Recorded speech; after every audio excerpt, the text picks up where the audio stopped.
अलग अलग बिल्डिंगों में ले जाया जाता था।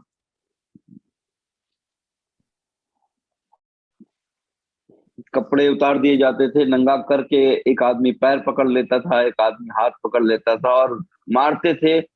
और जब तक मारते थे तो कि मुझे नहीं पता कि मैं बेहोश हो जाता था, वो मारते ही शायद रहते थे। और फिर जब मेरी होश खुलता था तो मैं अपने आप को किसी जीप में या किसी अन्य बिल्डिंग में पाता था। 2017 अगस्त you were as common as possible. आप एक वाकई में आप एक आम आदमी थे। आपका पॉलिटिक्स से, सरकार से कोई लेना देना नहीं था। आप एक डॉक्टर थे, आप अपना काम कर रहे थे। ऐसा क्या हुआ सर अगस्त 2017 में कि आपकी पूरी जिंदगी बदल गई और तब आपको पता चला कि सच बोलना, सच के लिए खड़े होना कितना जरूरी है, क्योंकि ये किसी के साथ भी हो सकता है, चाहे वो आम आदमी हो, चाहे उसका कोई लेना देना नहीं हो। एक मैसेज आता है, मुझे आज भी याद है। अ, अ, रात में सोने जा रहे थे, अपनी बच्ची के साथ खेल रहा था कि मैसेज आता है कि ऑक्सीजन खत्म हो गई है। जूनियर रेसिडेंट ने मैसेज किया था और मैं पहुंच गया। और ये ये 10 व्हाट्सएप अगस्त की ग्रुप बात है में सर। 10 अगस्त 2017 की बात है, 12 बजे के करीब की बात है। उसमें उस मैसेज में लिखा था कि there is no liquid oxygen in the hospital and no oxygen supply and ICU में बच्चे मर रहे हैं। तो एक झटका सा लगा और वो बस कैसे भी वहां पहुंचने की तलब उठ पड़ी। चूंकि सबको पता हो गया था, पूरे कंसल्टेंट को भी पता होता था, तो मुझे लग रहा था सब लोग वहां होंगे। अफसोस कोई नहीं पहुंचा वहां पे। बहरहाल जब मैं हॉस्पिटल पहुंचा तो वो मंजर मुझे आज भी याद होता है और डर लगता है।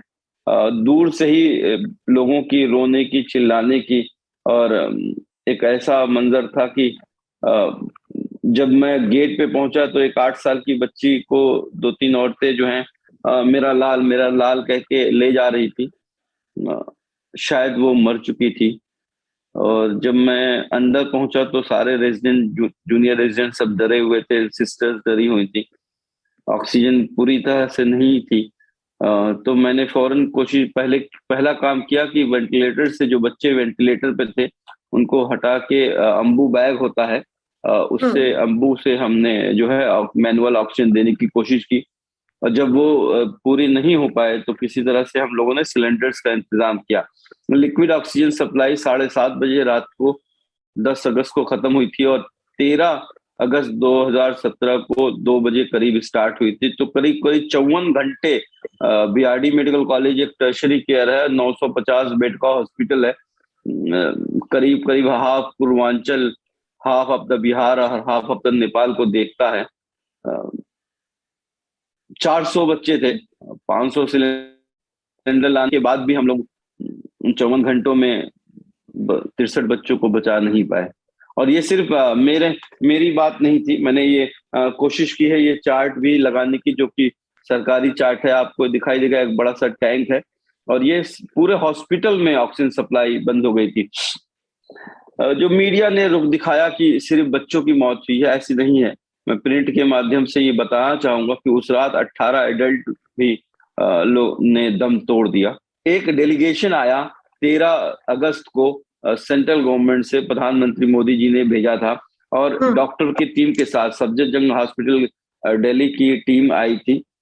उसमें जेपी नड्डा उस वक्त के हेल्थ मिनिस्टर थे, वो आए थे। उनके साथ जो है चीफ मिनिस्टर भी आए। और मुझे याद है अच्छा, कि जब मुझे 13 अगस्त को योगी जी पहली बार बीआरडी अस्पताल में आए थे इस इंसिडेंट के बाद। जी हाँ, इस इंसिडेंट के बाद पहली बार आए थे। उससे पहले वो 9 अगस्त को आ चुके थे, इंसिडेंट के एक दिन पहले। तो 13 अगस्त को जब मुझे बुलाया गया कि आपको चीफ मिनिस्टर बुला रहे हैं, तो एक अजीब सी खुशी भी हुई और मुझे लगा कि शाबाशी मिलेगी। तो मैं खुशी खुशी गया था। और जब I will just read it for you. Unsuspecting of what was to come, I entered the cubicle where the VIP stood and greeted everyone. I had imagined that I would receive a pat on the back, but instead I was met with a pin drop silence. Everyone simply stared at me. The chief minister stared at me, ignoring my greeting. He was fuming, his face was flushed, and he was angry. तो तू doctor कफील है। तो when he said तू, तो तब लगा शायद कुछ गड़बड़ है, बिकॉज तू और आप में बहुत फर्क होता है। मैं भी गस्टेड ऑफिसर हूँ और मैं भी एग्जाम दे के आया था। तो मैंने कहा यस सर। तो तूने सिलेंडर अरेंज किया था? Yes sir, I acknowledge. I was disturbed by the way he was addressing me with the pronoun "tu," indicating disrespect. I could tell something was not right. The CM then turned to a consultant and asked, "ये 4-5 cylinder लगा के कितनी लोगों की जान बचा लेगा?" No one answered his question. Inside my head, a voice was screaming, "Not 4 or 5. We arranged 500 cylinders in those 54 hours." तो तू सोचता है तू सिलेंडर लाके तू हीरो बन जाएगा, देखता हूं तुझे। That's all. ये 4 सेंटेंस ने पूरी जिंदगी चेंज कर दी। और मुझे ये लगता है कि ये पहले से प्री प्लान्ड वे में किया गया था। जो टीम आई थी सेंट्रल गवर्नमेंट की, उनको सेटिस्फाई करने के लिए। और इसके अलावा कुछ मीडिया हाउसेस के कुछ लोग वहां पे मौजूद थे जब ये पीएम सीएम से मेरा इनकाउंटर हुआ था। वहां पे जेपी नड्डा सर भी थे, district magistrate, union minister Shivprasad Shukla, commissioner, मेरे head of the department and staff, और कुछ मीडिया हाउस के लोग थे। उनको भी शायद इंडिकेशन दिया गया कि यही है बलि का बकरा, और कैसे नैरेटिव चेंज करना है, किस तरह से डिस्ट्रैक्शन लाना है, उनको मिल गया। और एक बड़ा सा कॉन्स्पिरेसी चली, फेसलेस, फिक्शियस, शैलो चार्जेस मुझ पे लगाए गए। और मुझे एक ही रात में मुझे याद है कि 9 बजे के प्राइम टाइम में कई बड़े बड़े मीडिया हाउसेस दिल्ली और मुंबई में बैठे हुए, they never came to find out who is doctor Kapil. They started screaming about 70 बच्चों का कास्टिल vice principal doctor Kapil. I joined only on 8th of August 2017, और इसीलिए मैंने ये RTI फाइल की जब जेल से बाहर आया, और इसमें मैंने पूछा कि वाइस प्रिंसिपल कौन था, तो इसका आंसर आया है कि वाइस प्रिंसिपल की कोई पोस्ट ही नहीं थी। मुझे आज भी याद है कि एक टीवी चैनल में ये दिखाया गया कि मैं ऑक्सीजन सिलेंडर चुरा के अपने प्राइवेट क्लिनिक ले जाता था। ये आप देखिए, ये जो टैंक है, ये एक आया था सर, ये एक मेरे ख्याल से रूमर्स ही कहिए, एक तरीके से था कि आप प्राइवेट प्रैक्टिस भी कर रहे हैं और आप ऑक्सीजन उसके लिए भी, अपने प्राइवेट प्रैक्टिस के लिए भी यूज कर रहे हैं। वही कहीं ना कहीं रीजन बना कि बीआरडी अस्पताल में ऑक्सीजन नहीं पहुंच पाया। तो उस पर आप थोड़ा क्लियर करना चाहेंगे सर कि आप प्राइवेट प्रैक्टिस क्या कर रहे थे उस वक्त पे? जी बता रहा हूँ। तो ये टैंक है, ये करीब करीब 150 फीट लंबा टैंक होता है, और इसमें 1.5 लाख लीटर लिक्विड ऑक्सीजन आती है। लिक्विड ऑक्सीजन खत्म हुई थी, ना कि जो सिलेंडर खत्म हुए थे। सिलेंडर्स जो है वो इमरजेंसी में हम लोग लेके आए थे उस दिन। ये उस रात का अलार्म है जो दिखा रहा है कि खत्म हो गया, ये मीटर है जो 0 दिखा रहा है, और ये जो सिलेंडर्स हम लोग ने उस रात अरेंज किए थे। ये जो स्टोरी बनाई गई कि जो सिलेंडर चुरा के अपने क्लिनिक ले जाते हैं, ये ऐसी स्टोरी थी कि जैसे आप समझ लीजिए कि किसी कॉलोनी की पानी की टंकी को कोई चुरा के ले जाता था और लेके आता था। 150 फीट बड़ा टैंक और 1.5 लाख लीटर लिक्विड ऑक्सीजन को चुरा के लेके जाना और लाना, ये बहुत मुश्किल काम है। और कोरोना के काल में हमने देखा होगा कि सिलेंडर जो है, ये जो सिलेंडर होता है, ये भी एक आदमी अकेले उठा नहीं सकता। बहरहाल आज तक जो जितनी भी ये बातें हुई, मैं 8 इंक्वायरी कमेटी बन चुकी है। हाई कोर्ट ने भी ये इस बात को माना है कि there is not a single evidence doctor Kafeel has done any medical negligence. Corruption के चार्जेस ड्रॉप कर दिए, और प्राइवेट प्रैक्टिस उस टाइम पे नहीं कर रहे थे सर? नहीं, मैंने 8 अगस्त 2016 को बीआरडी मेडिकल कॉलेज ज्वाइन किया है, और 8 अगस्त 2016 से पहले मैं प्राइवेट प्रैक्टिस करता था। 8 अगस्त 2016 के बाद कोई प्राइवेट प्रैक्टिस नहीं की है। और इस बात को ना सिर्फ मैंने, बल्कि 8 इंक्वायरी कमेटी ने, जो खुद चीफ मिनिस्टर ने बनाई है, उन्होंने लिखा है। यहां तक कि मेरे टर्मिनेशन ऑर्डर में भी ये लिखा हुआ है कि ये 8 अगस्त 2016 के बाद कोई प्राइवेट प्रैक्टिस नहीं करते थे, लेकिन 2014 में चूंकि प्राइवेट प्रैक्टिस करते थे, इसलिए इनको नौकरी से निकाला जा रहा है। आपको 24 आवर्स तक, I remember in 2017 a lot of news channels were actually hailing you as the hero of this entire tragedy, कि अगर आप नहीं होते तो और बच्चों की जान चली जाती। विद इन 24 आवर्स पूरा एक देश में पूरा मोशन बदल गया था कि नहीं, जो कफील खान जो हीरो थे वो एक्चुअली में हीरो नहीं है, वो ही विलन है। उन्होंने ही एक्चुअली ऑक्सीजन चुराया था। सर इससे एक बहुत जरूरी मैं आपसे बात क्वेश्चन पूछना चाहूंगी, कहीं ना कहीं आपको लगता है सर कि नैरेटिव बदलना, लोगों के दिमाग को ओन कर लेना, to own people's mind is becoming very easy in this country? Yeah, it's because of the social media, and because people who are, hooked to and spending more than 6 to 8 hours on WhatsApp and Facebook and other social media platform, where they have been fed with particular type of news. उनको बार बार वही चीज बार बार दिखाई जाती है। एक rabbit hole theory है। आपको कहूंगा कि जब आप मान लीजिए एक व्हाट्सएप ग्रुप में एक पिक्चर आती है जिसमें एक दाढ़ी वाला, एक टोपी पे पहनने वाला, वो एक गीता पे या फिर किसी गाय कटे हुए पे पैर पे रखे हुए है, और नो वो आप देखते हो मॉस पिक्चर होती है, लेकिन उसी के नीचे एक लिंक होता है। अब आप जब लिंक वो क्लिक करते हो तो आपको फिर एक न्यूज आती दिखती है कि 4 कुर्ता पजामा पहने हुए एक मंदिर के सामने किसी लड़की का रेप कर रहे हैं। फिर आप वो क्लिक करते हो तो कुछ और आपको दिखता है। तो आपके दिमाग में धीरे धीरे आप नहीं भी कुछ सोचते हुए फिर आप एक सोचने लगते हो शायद ये लोग कुछ गलत कर रहे हैं। इसीलिए मैं बार बार जब मुझसे ये पूछा जाता है कि क्या डॉक्टर कफील खान को उत्तर प्रदेश के मुख्यमंत्री ने इसलिए टारगेट बनाया क्योंकि वो डॉक्टर कफील खान थे, मुस्लिम थे, तो मैं कहता हूं नहीं। अगर वो डॉक्टर कपिल मिश्रा भी होते, डॉक्टर कपिल जॉन भी होते, डॉक्टर कपिल कुमार भी होते, तो वो योगी जी वही करते जो उन्होंने उस दिन किया था। पर जब डॉक्टर कफील खान का नाम आता है तो इस इजी टू सेल स्टोरी, वो स्टोरी इजी हो जाती है जो है लोगों तक पहुंचना और नैरेटिव को चेंज करना। When I had gone rushing to get oxygen cylinder that fateful night, I swear to my Allah that I never stopped to wonder which of my patients were Hindu or who among the Muslim, who belonged to which caste, who was poor or rich. I am a doctor.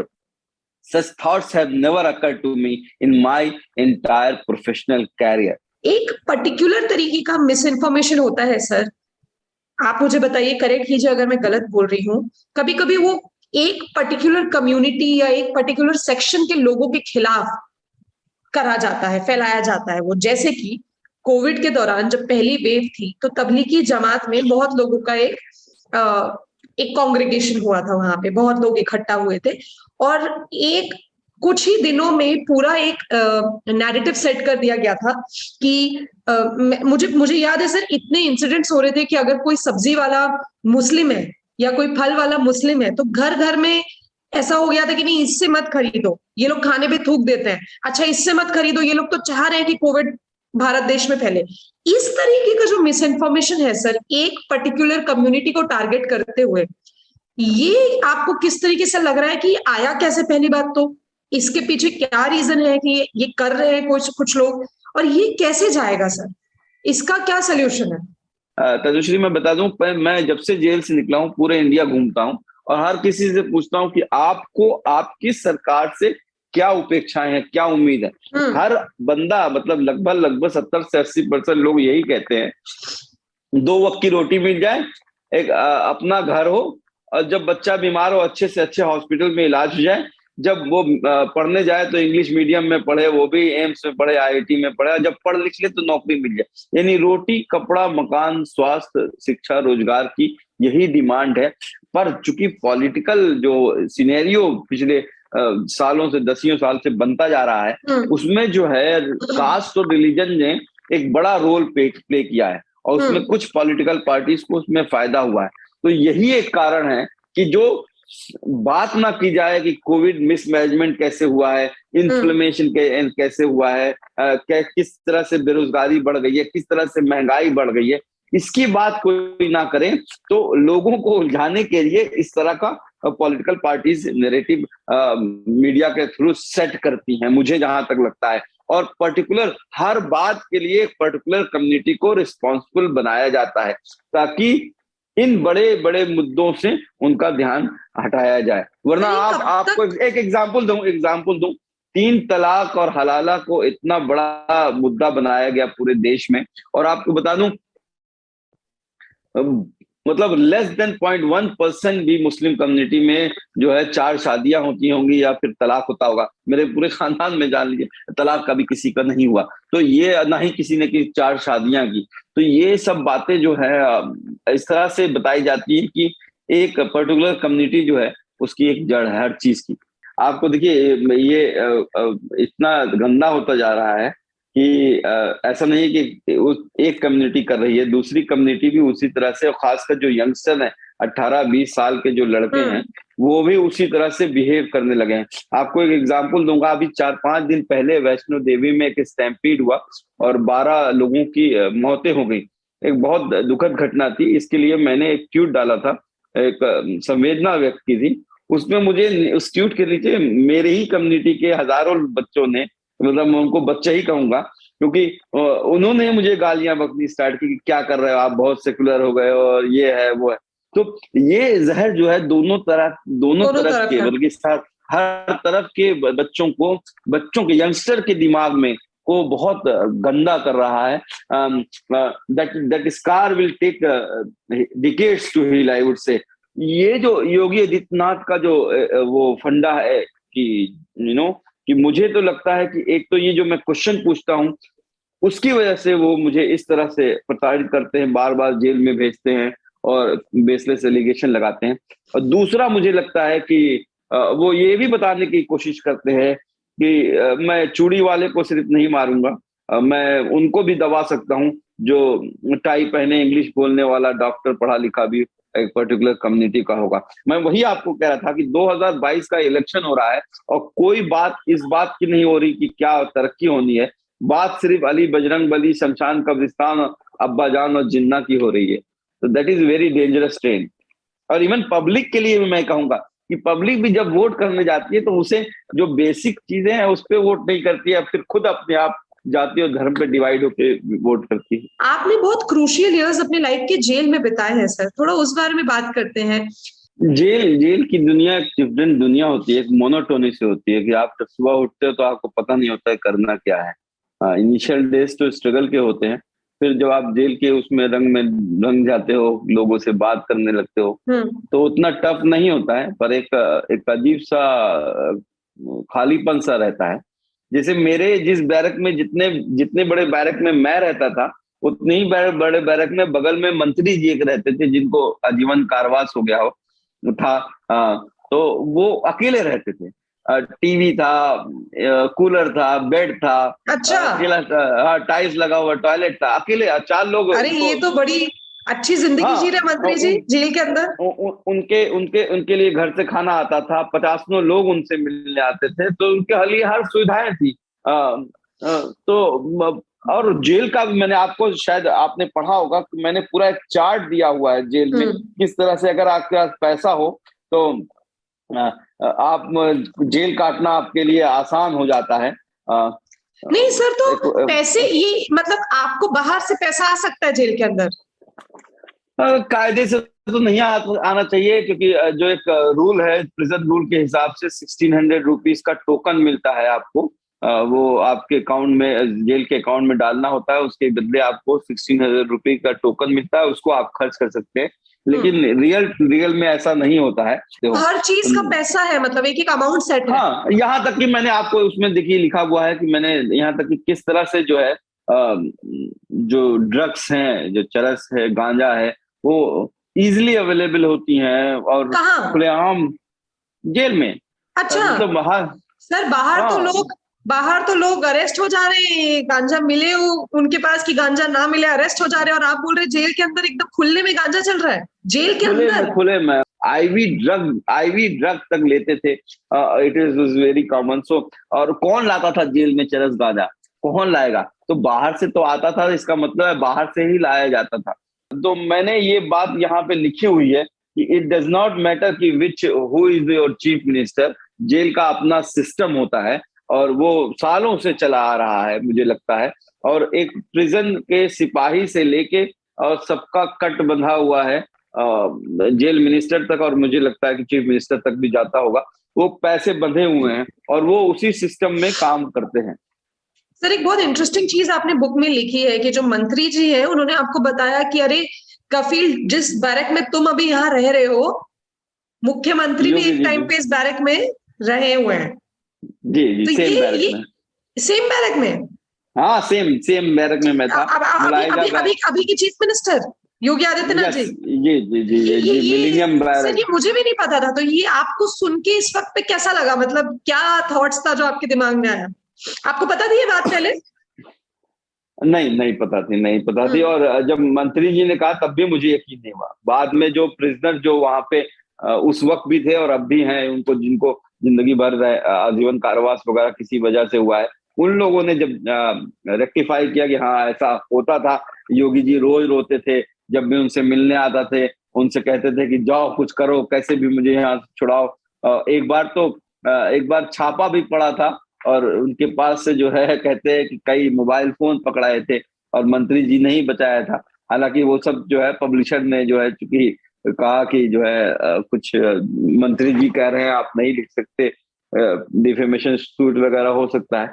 तो ये सच बात है कि उसी jail में योगी आदित्यनाथ जी रहे करीब करीब 2 हफ्ता। एक राइट हुआ था 2007 में और जिसमें जो है उनके ऊपर जो है धाराएं लगा के उस वक्त मुलायम सिंह की सरकार थी, उनको जेल भेजा गया था।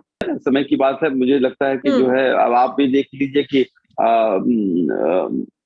जो मुख्यमंत्री के ऊपर कितने मुकदमे थे, कितने जो है केसेस थे। और मतलब उसके बाद वो देश मतलब प्रदेश के मुख्यमंत्री बनके उन्होंने ही जो है सारे केस वापस ले लिए अपने खिलाफ। और जो पुलिस वाले जो उनको जेल में ले गए थे, वो अधिकारी जो है उनको सलाम करना पड़ा। तो ये समय की बात है, ये किस्मत जो है सर्कल जो है टाइम का वो इस तरह से घूमता है। अभी वो मुख्यमंत्री हैं, 3 महीने बाद नहीं रहेंगे, तो ये भी तो अच्छा, समय 3 महीने बाद नहीं रहेंगे? ये आपने ये स्टेटमेंट दिया है कि आपने ये? है। पर मुझे जहां तक लगता है कि गाँव में बहुत अनरेस्ट है।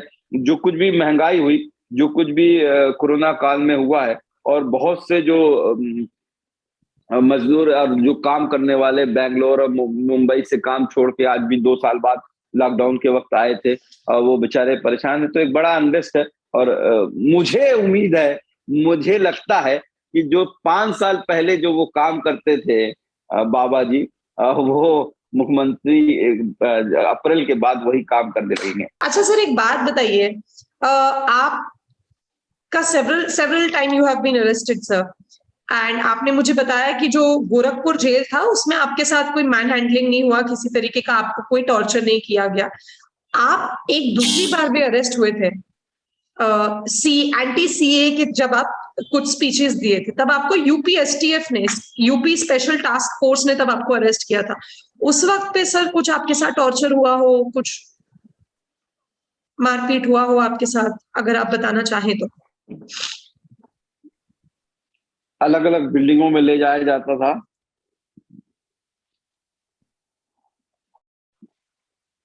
कपड़े उतार दिए जाते थे, नंगा करके एक आदमी पैर पकड़ लेता था, एक आदमी हाथ पकड़ लेता था और मारते थे। और जब तक मारते थे तो कि मुझे नहीं पता कि मैं बेहोश हो जाता था, वो मारते ही शायद रहते थे। और फिर जब मेरी होश खुलता था तो मैं अपने आप को किसी जीप में या किसी अन्य बिल्डिंग में पाता था।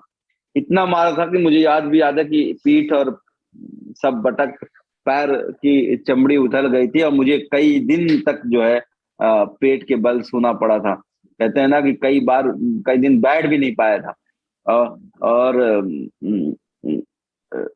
ऐसे ऐसे क्वेश्चंस कि आप, मेरे पास सबूत है कि आप जापान गए थे सरकार गिनाने के लिए। मैंने कहा भाई मेरा पासपोर्ट जो है जुडिशियल कस्टडी में है और जापान क्यों जाओगे? कहो पाकिस्तान गया था। सिंगल इंडिविजुअल कैसे सरकार गिरा सकता है? हमारे पास सबूत है कि आपने जो है कुछ पाउडर बनाया है जिससे million of Indian can die. मैंने कहा भाई मैं पीडियाट्रिशियन हूँ, बच्चों का डॉक्टर हूँ, कोई साइंटिस्ट नहीं हूँ कि मैं पाउडर बनाऊंगा जिससे लोग मरेंगे।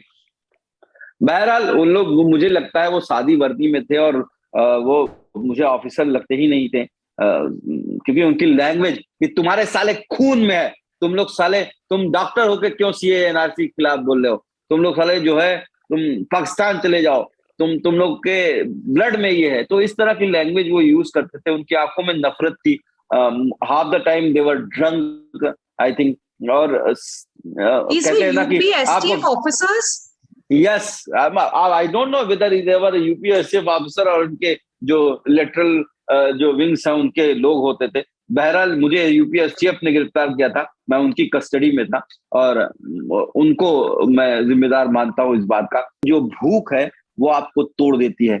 मुझे याद है कि जब मुझे 5 दिनों तक खाना और पानी नहीं दिया गया था, ये स्टार्टिंग के 3 दिनों तक, तो जब मैं मथुरा जेल पहुंचा था तो सब जो है एक्टिविस्ट और देश इनजस्टिस और सब कुछ भूल गया था। मतलब डॉक्टर हूँ कि क्या हूँ, सीए एनआरसी सब भूल गया था। और जैसे ही जेल पहुंचा, जेलर के मैंने पैर पकड़ के रोने लगा था कि मुझे बस 2 रोटी दे दीजिए, मुझे पानी 1 घूंट पिला दीजिए। और बहुत देर तक रोता रहा मैं उसका पैर पकड़ के। और उन्होंने कहा कि जब तक आप जो है सरकार के खिलाफ बोलना बंद नहीं कर देंगे, सरकार की नीतियों के खिलाफ जो है आलोचना कम नहीं कर देंगे, बीआरडी के बारे में बात करना बंद नहीं कर देंगे, आपको खाना पानी नहीं दिया जाएगा। और मुझे जो है एक सॉलिटरी कन्फाइनमेंट में, एक छोटा सेल होता है जेल में, बैरक होते हैं और एक सेल होता है, उसमें इनिशियल डेज में रखा गया 2-3 दिन। और उस वक्त तो मतलब कोई आया ही नहीं। जेल में गिनती होती है, वो कोई आया ही नहीं। और मैं जो हूँ जेल की सलाखों को पकड़ के बहुत देर तक चिल्लाता था कि कोई आए सुन ले, मुझे कुछ रोटी दे दे, कुछ पानी दे दे। मतलब मैं बहुत चिल्लाता था, चिल्लाते चिल्लाते बेहोश हो जाता था, फिर उठता था, फिर चिल्लाता था, फिर बेहोश होता था। यूरिन पास करने जाता था तो ड्रॉप ड्रॉप यूरिन गिरता था और इतना पेन, सिवियर पेन होता था कि जैसे लगता था कोई यूरेटिक स्टोन हो गया है, अतड़ियां जैसे सूख गई हूं। पेट पकड़ के मैं कई चिल्लाता था। और मुझे हवा में जो है चिकन, मटन, पेस्ट्री, केक दिखाई देते थे और मैं रियल तौर पे उनको पकड़ने के लिए दौड़ता था। ऐसा लगता था कि मुझे दिखाई दे रहा हो, मैं पकड़ के खा लूं। तो वो हालत हो गई थी। आपको सर, जब जब भाई, आप मथुरा जेल में थे, जब आप एंटी सीए स्पीच के लिए गिरफ्तार किए गए थे, आपको 5 दिनों तक खाना नहीं दिया गया था, पानी नहीं दिया गया था? 3 दिन तक पुलिस एसटीएफ की कस्टडी में और 2-3 दिन तक जेल में। Yes, Oh my God. मुझे याद है कि 4 या 5 तारीख को मेरे भाई जब आए और कोर्ट से जब उन्होंने वो लेके, तब उन्होंने मुझे जनरल बैरक में शिफ्ट किया और तब जाके थोड़ी जिंदगी आसान हुई। उससे पहले तो it was very painful, horrible. तो कहीं आपको भी ऐसा लग रहा है कि आप भी उस सिस्टम में उतर चुके हैं और अब जो भी देखिए, करना मैंने आप, तनुश्री, जब आपने कहा सही कि एक लाइफ थी, जब एसी का घर से निकल के, एसी कमरे से निकल के एसी जिंदगी से, तो पता ही नहीं था कि क्यों इतनी नफरत फैली हुई है। लेकिन जब जेल गया और जब खुद चिक्की पीसनी पड़ी तो ये एहसास हुआ कि एक अच्छी फैमिली से, एक अच्छी एजुकेशन लेने के बाद, एक अच्छा काम करने के बावजूद अगर आपको पीसा जा रहा होगा, तो जो ऐसे हजारों लोग होंगे जो जिनकी बेजुबान होंगे, जिनकी जो सहलियत नहीं होगी कि वो लड़ सकें, बोल सकें, हाई कोर्ट और सुप्रीम कोर्ट के वकीलों की लाखों लाखों की फीस दे पाए, तो उनका क्या होता होगा। तो आई डिसाइडेड, तो मैंने जेल में बहुत किताबें पढ़ी, भगत सिंह से लेके, अंबेडकर से लेके, गांधी जी से लेके, फ्रेंच रेवोल्यूशन और रशियन रेवोल्यूशन तक पढ़ा, लेनिन, मार्क्स पढ़ा। तो समझ में आया कि जो है वी हैव टू स्पीक। और मेरी अम्मी जान कहा करती थी कि जुल्म सहने वाले से ज्यादा जुल्म करने वाले से ज्यादा जुल्म सहने वाला गुनाहगार होता है। अगर आपके सामने कुछ किसी के साथ जुल्म हो रहा है और आपने आंखें बंद कर ली, तो आप भी गुनाहगार हुए। ये जो जज्बा था, उसी से डॉक्टर कफील जो है डॉक्टर से धीरे धीरे एक्टिविस्ट बनते गए। बीच में एक बहुत इंटरेस्टिंग सा सेंटेंस बोला, आप उसको निकल गया फटाफट से उससे, कि पॉलिटिक्स ज्वाइन करूंगा कि नहीं, ये बात की बात है। इसका मतलब शायद कर भी सकते हैं। Sometimes I feel the system is so corrupt, the system is so broken that you have to come into the system to fix it. तो मुझे लगता है कि कभी हो सकता हो जरूरत पड़े, पर अभी जो डॉक्टर, अच्छा, हो सकता है। टाइम के साथ आदमी, देखिए मैंने कभी नहीं सोचा था कि मैं जो हूँ एक्टिविस्ट भी बन जाऊंगा। मैंने कभी नहीं सोचा था कि मैं खुद किताब लिखूंगा। मैंने एक किताब लिखी है इससे पहले, लेकिन Manipal manual of clinical paediatrics, वो एमबीबीएस के बच्चों की थी। कभी सोचा नहीं था डॉक्टर से हट के कुछ जो है और भी करूंगा। तो लाइफ के चेंज होती है और पता नहीं है लोगों को समझाने के लिए। सर बहुत डायरेक्ट टारगेट रहे हैं on the ruling government. On the ruling party? नहीं, मुझे मैं नहीं, इस वजह से कि मुझे लगता है कि मैं जब मुझसे पूछा जाता है कि आप योगी जी और मोदी जी का विरोध क्यों करते हैं, तो मैं उनसे साफ कहता हूं कि ना मैं योगी जी का विरोध करता हूं, ना मैं मोदी जी का विरोध करता हूं। मैं उस आइडियोलॉजी का विरोध करता हूं कि जो जो इंसान को इंसान से जाति और धर्म के नाम पे डिवाइड करती है।